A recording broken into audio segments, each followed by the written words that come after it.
Itago mo na lang ako sa pangalang Gary. Taong 2004 na mangyari ang kwentong ito.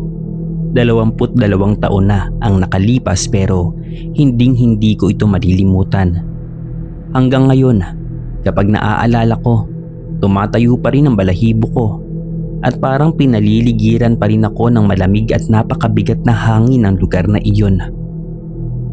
Gusto kong ibahagi ito sa iyo para maging babala rin sa iba na huwag masyadong kampante kapag pumupunta sa mga lugar na hindi pamilyar sa kanila, lalo na sa mga malalayong barangay sa probinsya na tila nakalimutan na ng panahon.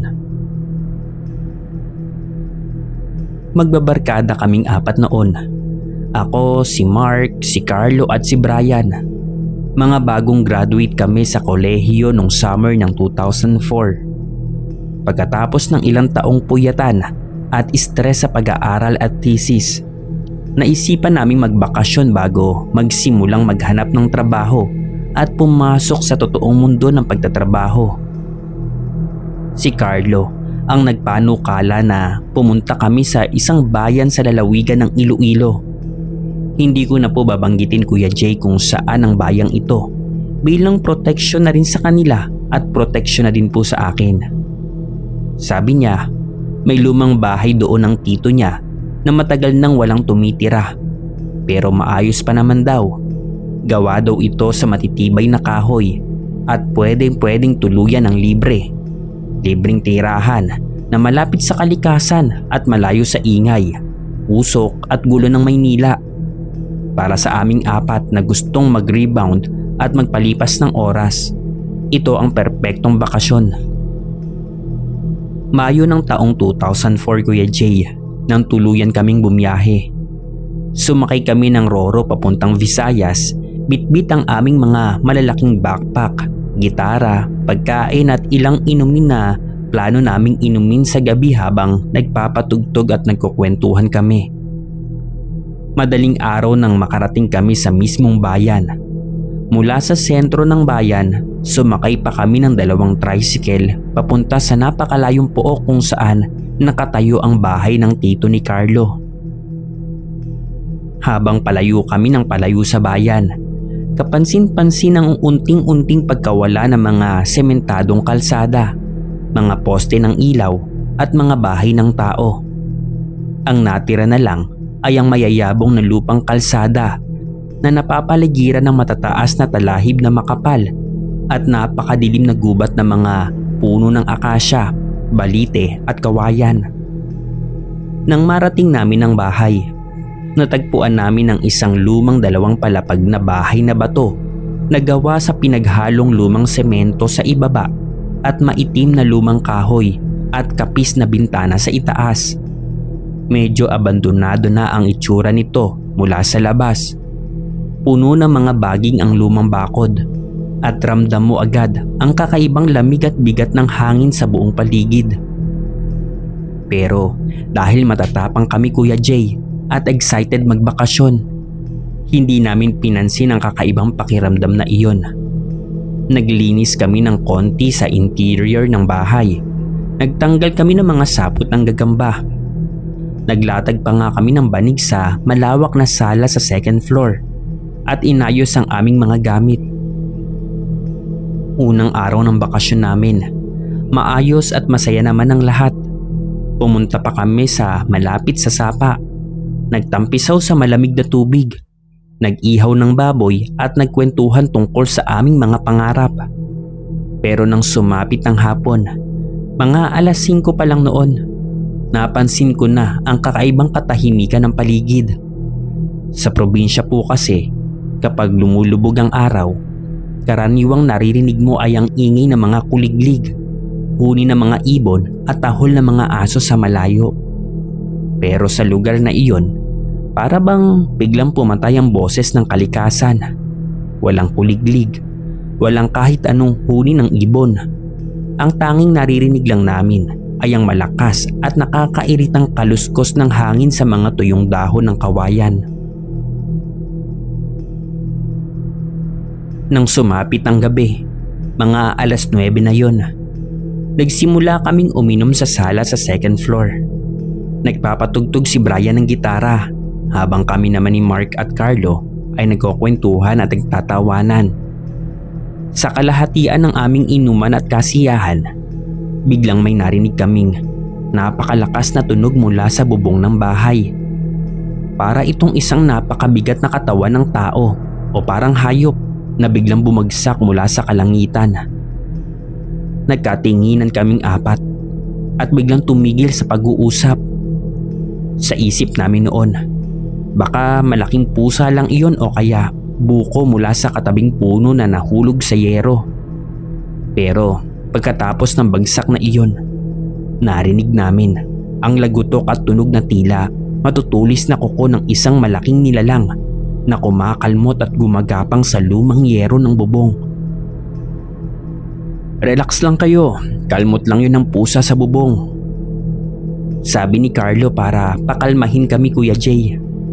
Pero halata sa boses niya yung kaba at takot. Pero ang kalmot ay hindi basta lang kalmot na maliliit na hayop. Mabilis ito, sunod-sunod, mabigat at parang nanggagaling sa napakalaking nilalang na naglalakad sa itaas ng bubungan namin. Pagkatapos, ilang sandali pa, narinig namin ang isang kakaibang tunog na nagmumula sa itaas. Mabagal at paulit-ulit ang tunog. Para itong boses ng tao na sumisipsip sa hangin habang gumagawa ng tunog mula sa kaibuturan ng lalamunan. Si Mark na lumaki sa lalawigan at medyo may alam sa mga lumang pamahiin ay biglang namutla at nabitawan ang kanyang baso. Hinawakan niya ng mahigpit ang braso ko at bumulong na huwag kaming mag-iingay o lalabas. Sinabihan niya kami na iyon daw ang tunog ng wakwak.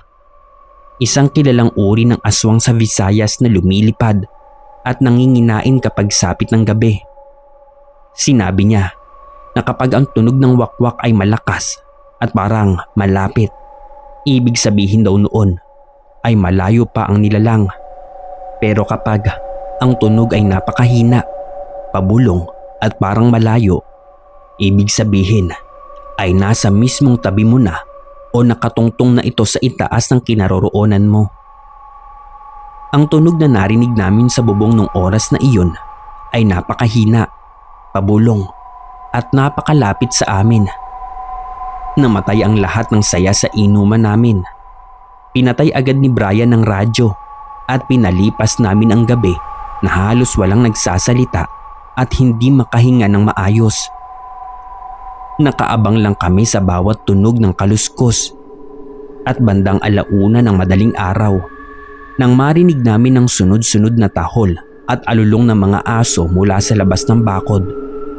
Pero hindi ito ordinaryong tahol ng aso na nakakita ng ibang tao.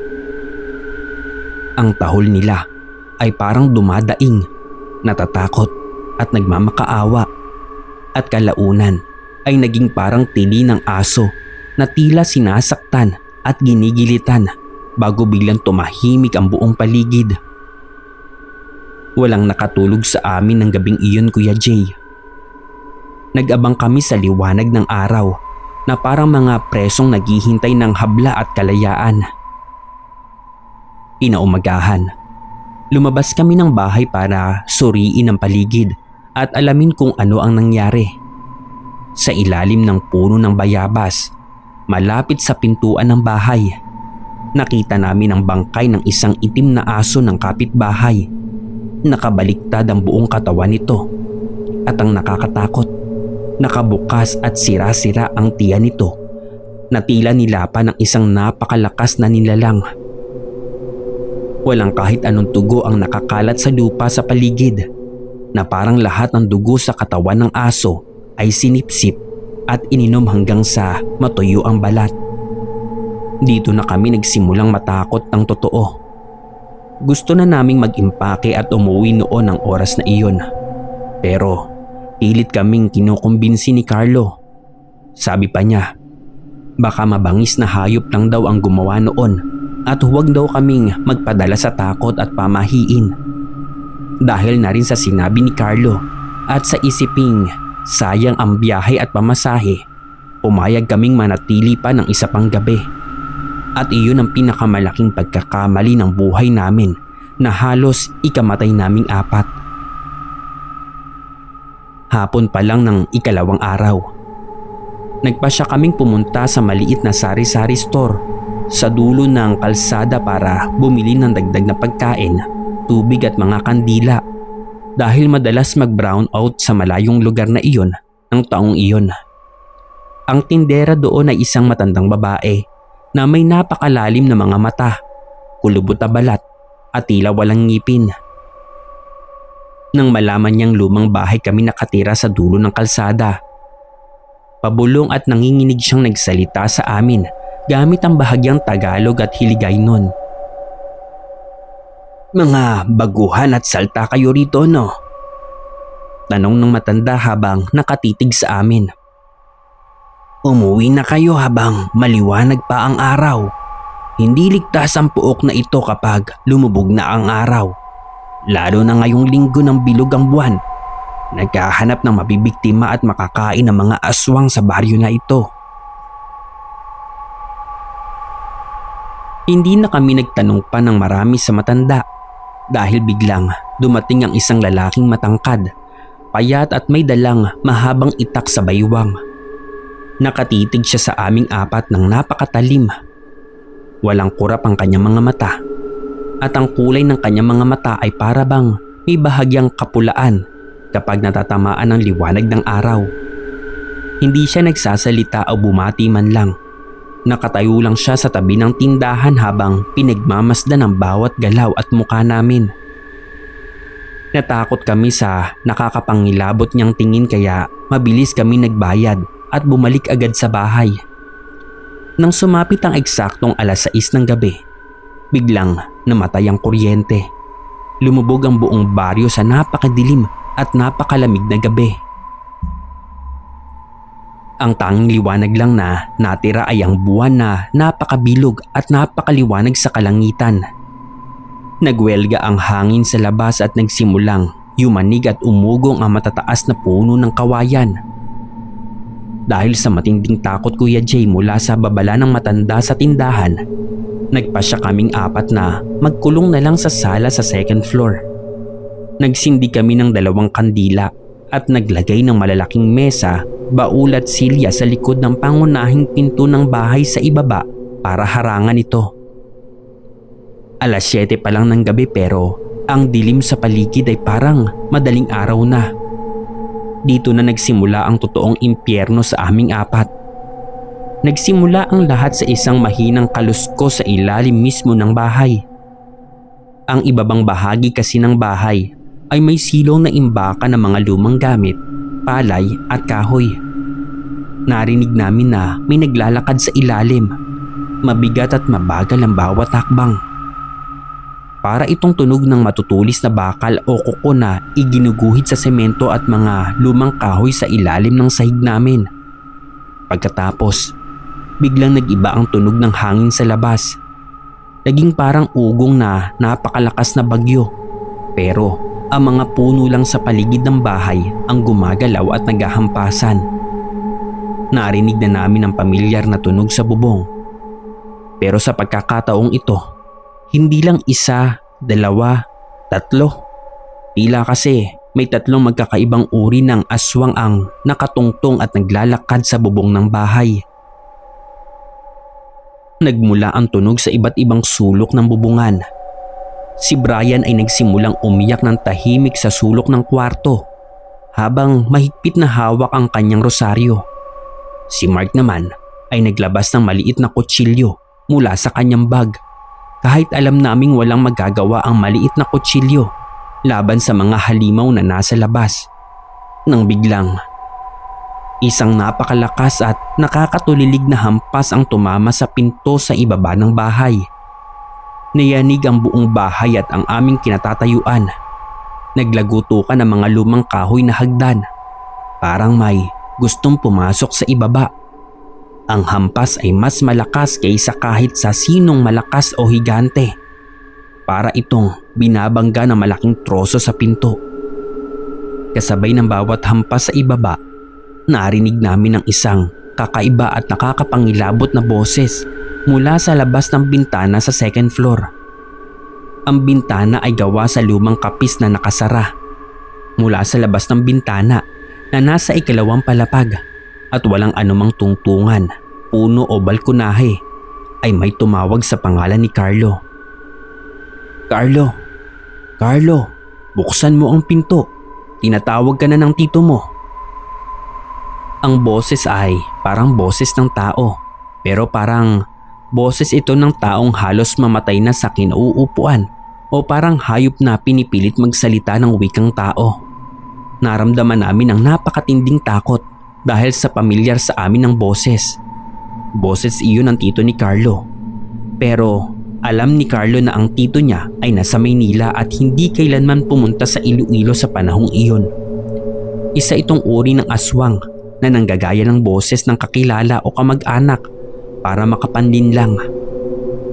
Huwag kayong makikinig. Huwag niyong bubuksan. Hindi ko tito yan. Sabi ni Carlos sa amin habang nakahawak sa kanyang ulo at nanginginig. Ilang sandali pa, ang hampas sa pinto sa ibaba ay biglang tumigil.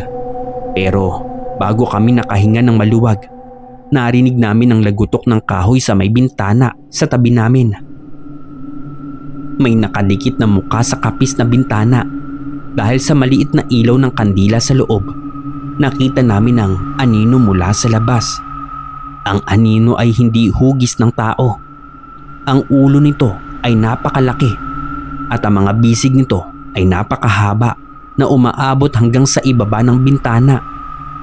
Ang mga kuko sa kamay nito ay tumatagos at pumapasok sa maliit na selda ng kapis. At nagsimulang sirain at bakbakin ng nilalang ang bintana sa second floor. Lumabas at pumasok sa loob ang dalawang mahabang kamay na kulay itim. Tuyo ang balat nito. Parang isang bangkay at may mahahaba at matutulis na kuko na may nakadikit pang natuyong dugo at karne. Sinusubukan nitong hawakan at hablutin ang kahit sinong maaabot sa loob ng kwarto. Ang amoy ay pumasok mula sa nasisirang bintana at ito ay napakabaho. Dito na kami tuluyang nataranta at nawala ng bait. Kailangan na nating tumakas. Papasukin at papatayin nila tayo dito. Sabi ko sa kanila. Wala na kaming inisip na gamit pa. Iniwan namin ang aming backpack, damit, wallet at pera. Ang hawak na lang namin ay ang aming flashlight at ang susi ng sasakyan. Habang sinisira at ginigiba ng nilalang ang bintana sa second floor at nagkakagulo ang iba pang mga nilalang sa bubong. Mabilis kaming patakbong bumaba sa lumang hagdanan. Pagdating namin sa ibaba, laking gulat at sindak namin dahil ang pinto sa harap ay pilit na ibinubukas at winawasak mula sa labas. Ang malaking kahoy na harang na inilagay namin ay halos mabali na at masira. Nakita namin sa siwang ng sirang pinto ang dalawang pulang mata na umaapoy sa galit at nakatitig sa aming apat. Ang mukha nito ay parang tao, pero ang bibig ay nakabukas ng napakalaki hanggang sa may tenga. Puno ng matutulis at dilaw ng ngipin na parang isang pating at dumadaloy ang laway nito mula sa labi. Wala na kaming ibang daan para makalabas pa, kundi ang pintuan sa likod patungo sa kusina at palabas sa likod ng bahay. Mabilis kaming tumakbo Kuya Jay patungong kusina habang naririnig ang pagkagiba ng pinto sa harapan. Mabilis na binuksan ni Mark ang lumang pinto sa likod. Lumabas kami sa gitna ng napakadilim at napakalamig na gabi. Ang malamig na hangin at ang nakakairitang amoy ng gubat ang sumalubong sa amin. Sa liwanag na bilog na buwan, nakita namin ang isang tanawin na hindi namin kailanman malilimutan sa buong buhay namin. Dahil sa paligid ng bakod at bakura ng bahay, may nakatayo na mga 6 hanggang sa 7 aswang. Ang ilan sa kanila ay nakatayo na parang tao, pero nakabaluktot ang mga likod at may mahahabang bisig. Ang iba naman ay parang aswang na parang hayop na nakagapang sa lupa gamit ang 4 na paa. Pero ang mga siko at tuhod nila ay nakabaliktad ang pwesto. para sa malaking gagamba o sirang puppet. Ang kanilang mga balat ay kulay abo o kulay itim. Walang buhok maliban sa ilang sugat-sugat at anuniyong bahagi. At ang kanilang mga mata ay nanilisik na nakatingin sa amin. Nang makita nilang kaming apat na lumabas sa bahay, Kuya Jay, sabay-sabay silang gumawa ng isang tunog. Isang napakalakas, nakakatulilig at nakakakilabot na tila. Parang pinagsamang tili ng sanggol at sigaw ng baboy na kinakatay. "Takbo! Huwag kayong lilingon! Bilisan natin ang takbo!" Sigaw ko sa pinakamalakas na boses na kayang ilabas ng lalamunan ko. Nagtakbuhan kaming apat patungo sa kalsada, kung saan nakaparada sa ilalim ng puno ang lumang kotse ni Carlo. Ang layo ng kotse ni Carlo mula sa likod ng bahay ay humigit kumulang 50 metro lang. Pero sa mga sandaling iyon ng takot at paghahabol, ang 50 metro na iyon ay parang milya-milya ang haba at layo. Habang tumatakbo kami sa lupang kalsada, nadidinig namin ang mabilis at nakakatakot na kaluskos sa paligid. Hindi sila naglalakad o tumatakbo sa kalsada. Nagtatalunan sila sa mga sanga ng matataas na puno at tumatakbo sa gitna ng matataas na talahib sa magkabilang gilid namin. Naramdaman ko ang pagyanig ng lupa sa bawat pagbagsak ng mga nilalang mula sa puno patungo sa lupa sa tabi mismo namin.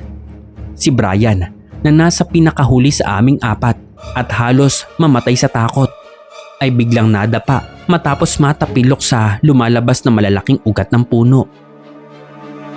"Gary, tulungan mo ko. Ayaw gumana ng paa ko," sabi ni Brian habang maiiyak na. Lumingon ako at nakita ko ang isa sa mga aswang.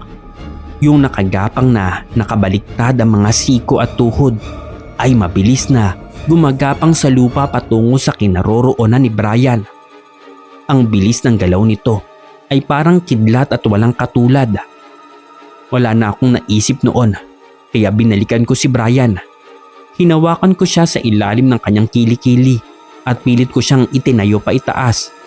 Kasabay noon, pinalo ni Mark ng isang malaking sanga ng kahoy ang muka at mata ng nilalang na ilang pulgada na lang ang layo sa paa ni Brian. Ang aswang ay umatras ng kaunti habang gumagawa ng galit at umuungal na tunog sa lalamunan na nagbibigay sa amin ng ilang segundong pagkakataon para makatakbo ulit patungo sa sasakyan. Nakarating kami sa kotse. Mabilis na ipinasok ni Carlo ang susi sa pinto at binuksan ito. Pumasok kaming lahat sa loob at isinarado ang pinto. Start mo ang kotse, Carlo, pakiusap." Sambit namin lahat abang maiyak-iyak na at nanginginig at nagmamakaawa. Nanginginig ng husto ang mga kamay ni Carlo sa manibela. Iniikot niya ang susi. Ayaw gumana ng makina. Ang lumang kotse ay ayaw mag-start sa gitna ng matinding peligro. Sa labas ng kotse, nagtipon-tipon ang mga aswang. Lumapit at pinalibutan nila ang sasakyan. Naramdaman namin ang matinding pag-uga at bigat ng sasakyan ng may dalawang nilalang na tumalon sa bubong ng kotse. Yumupi ang yero sa ibabaw ng mga ulo namin. Ang iba namang nilalang ay nagsimulang pumarada at dumikit sa paligid ng mga bintana. Nakadikit ang kanilang mga muka na walang ilong at labi sa salamin ng kotse. Nakita namin ang kanilang mga matang pulang-pula na walang kakurap-kurap at ang mga matutulis na kuko na kumakalmot sa salamin. Gumagawa ng tunog ito na nakakabingi at nakakairita. Isang nilalang ang buong lakas na humampas sa salamin sa tabi ng driver's seat kung saan nakaupo si Carlo. Nagsimulang magkaroon ng malalaking bitak ang salamin. "Carlo, pakiusap. Mag-start ka na. Mamamatay tayo rito," sabi ko sa kanya habang nakapikit ang mga mata ko at nananalangin sa Diyos ng lahat ng dasal na naalala ko mula sa kabataan ko. Sa ikatlong subok ni Carlo sa susi, sa wakas, umungal at nabuhay ang makina ng kotse. Mabilis na itinapak ni Carlo ang kanyang paa sa gas pedal. Lumundag ang kotse pa itaas at mabilis na humarurot sa mayayabong na lupang kalsada. Nang umandar at gumalaw ang kotse, nagbagsakan ang dalawang nilalang na nasa bubong Pero hindi pa rin sila tumigil o sumuko. Nagsimula silang tumakbo sa likod at gilid ng sasakyan.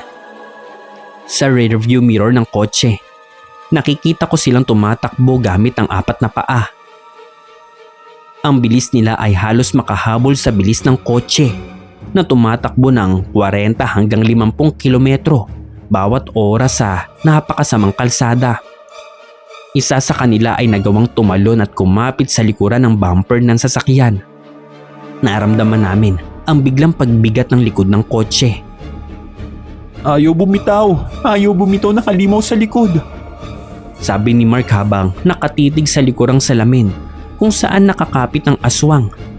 Ang mukha nito ay ilang pulgada lang ang layo mula sa amin at nakatitig ng diretso sa aming mga mata habang sinusubukang basagin at sirain ang likuran ng salamin gamit ang matitigas nitong ulo at kuko. Ginawa ni Carlo ang lahat ng makakaya niya, Kuya Jay. Inikot-ikot niya ang manibela pakaliwa at pakanan sa mabilis na andar para maialog at matanggal ang kumapit sa kotse. Sa lakas ng pagyewang ng sasakyan sa lupang kalsada, tumama ang gilid at gulong ng sasakyan sa isang malaking bato sa gilid at sa wakas ay napabitaw ang nilalang sa aming likuran. Nahulog ito at gumulong-gulong sa lupang kalsada.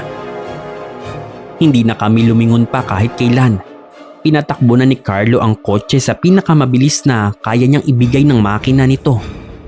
Hindi na pinapansin ang mga malalaking lubak at mga sanga ng puno na gumagalo sa gilid ng kotse at ang matinding dilim ng kalsada.